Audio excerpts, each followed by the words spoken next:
सलूम्बर में हुए नाबालिग के साथ गैंगरेप की घटना के बाद भाजपा प्रदेश की गठित 3 सदस्यीय कमेटी सलूम्बर पहुंची। यहां 3 सदस्यीय कमेटी ने सलूम्बर जिला कलेक्टर प्रताप सिंह झाला, पुलिस अधीक्षक अरशद अली से मुलाकात की। कमेटी ने रेप पीड़िता से बातचीत की, उसके बाद पुलिस से सुरक्षा देने की बात कही। जिला पुलिस अधीक्षक व कलेक्टर से बातचीत में कहा कि मामले को लेकर निष्पक्ष न्याय मिले तथा केस को वापस खोला जाए जहाँ अन्य आरोपियों की गिरफ्तारी हो सके। यही नहीं, नाबालिग बालिका ने एक मासूम को जन्म दिया है, ऐसे में पीड़िता को 25-25 लाख मुआवजा देने की मांग की है। कमेटी के चुन्नी लाल गैरासिया, विधायक अमृतलाल समेत कई लोग उपस्थित रहे। जिला अस्पताल परिसर में नाबालिग गैंगरेप की घटना को लेकर राजस्थान भाजपा प्रदेश कमेटी द्वारा एक टीम गठित की गई, जिसमें देर रात 3 विधायक प्रतिनिधि दल सलूम्बर जिला कलेक्टर को मिलकर पीड़ित की नवजात पुत्री 25-25 लाख सहायता राशि दिलाने की मांग की है। नमस्कार। सलूम्बर की इस घटना को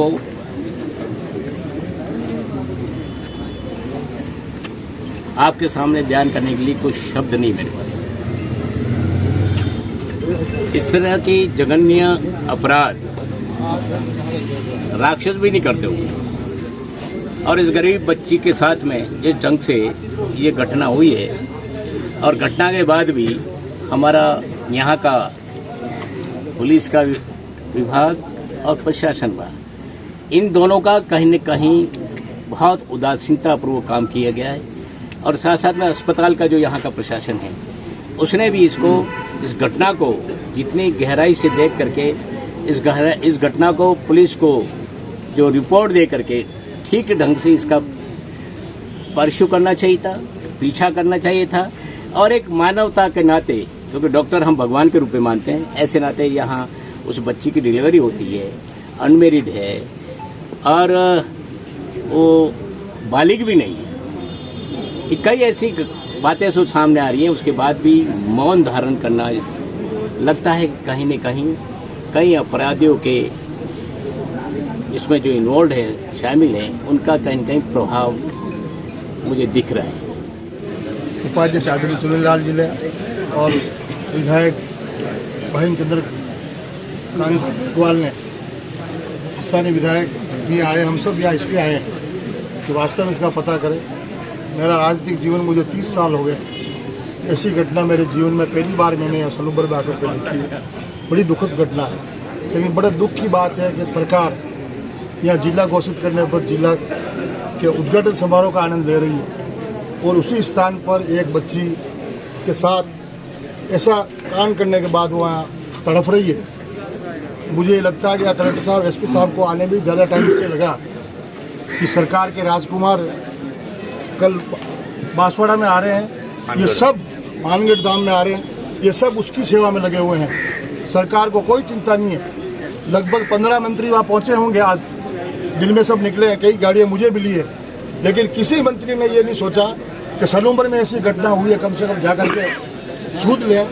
हमें ये बहुत दुखद घटना का हम विरोध करते हैं, और जो बातें पहले कही उनको मैं रिपीट नहीं करना चाहता हूँ। ये जरूर कहना चाहूँगा, यदि प्रशासन ने और सरकार ने ये काम नहीं किया, इनकी मदद नहीं की, तो आने वाले समय में यहाँ बहुत बड़ा एक आंदोलन खड़ा करेंगे, और भारतीय जनता पार्टी को आगे आकर यदि उनकी मदद करनी पड़ेगी तो हम सब मिलकर उसकी मदद करेंगे। सरकार के भरोसे हम नहीं है कि इस सरकार की जो हालात देखते हुए, अभी चुन्नीलाल जी ने बताया कि उदयपुर में नाई थाने में भी ऐसी घटना आज ही हुई है। इसलिए फिर इस संभाग के अंदर इतने चीफ मिनिस्टर आ रहे हैं, सब आ रहे हैं, इतने मंत्री आ रहे हैं, केवल अपनी सरकार वापस कैसे बनाएं उसमें लगे हुए हैं। इनको कोई इन बहन बेटियों की चिंता नहीं है। मुख्यमंत्री जी को अब इस्तीफा देकर घर जाना चाहिए, और राजस्थान में राष्ट्रपति शासन लग करके फिर यहाँ के चुनाव करना चाहिए, तब जनता को न्याय मिलेगा। जो रजिस्टर इनका डिलीवरी का उस रजिस्टर में होता है, तो उस कॉलम को हम लोगों ने देखा, उसमें पढ़ा कि सबसे पहले तो कितना गलत तरीके से उसका एज ग्रुप जो बताया गया है कि विवाहित के समय उसकी उम्र 18 साल, विवाहित के बाद वो 21 साल, मतलब डिलीवरी के समय 21 साल। तो ये बहुत गलत है, और मुझे लगता है ये सारे इन्वेस्टिगेशन के पार्ट हैं। सबसे बड़ी बात मैं कहूँगी कि हमारी बहन आज राजस्थान के क्या हालात है, ये हम इस घटना से जोड़ के देखेंगे तो हमारा दिल दहल जाएगा। मैं खुद उस बालिका से मिली हूँ, और बालिका से जो कुछ मैंने सुना, जो उसके मन की पीड़ा को मैंने देखा, आज भी वो डरी हुई है, सहमी हुई है, और जिस तरह के उसके हालात है, निश्चित तौर पर इसमें प्रशासनिक स्तर पर भी बहुत कुछ कमियां रही है। और हॉस्पिटल में भी क्या हुआ क्या नहीं हुआ वो आप सबने अपनी आंखों से अभी आप देख रहे थे, हम सब ने विजिट किया हॉस्पिटल को। तो मैं इतना ही कहूँगी कि जो कुछ तथ्य छुपाए जा रहे हैं उन तथ्यों को शामिल करके न्यायिक जांच इस घटना की हो, तभी सब कुछ दूध का दूध पानी का पानी हो सकता है। और दूसरा, जैसा हमारे चुन्नीलाल जी साहब ने बताया कि उसे आगे अपने जीवन को कैसे यापन करना है, उसका गुणवत्तापूर्वक जीवन वो अपना चला सके, इसके लिए कहीं ना कहीं सरकार को उसकी बेटी के लिए भी, उस बहन के लिए भी 25-25 लाख रुपए देने चाहिए, उसे सरकारी नौकरी देनी चाहिए। और मैं कहूँगी कि किसी हॉस्पिटल में कलेक्टर साहब के नाक के नीचे, एसपी साहब के नाक के नीचे इस तरह की घटना घटित हो जाए, हम राजस्थान की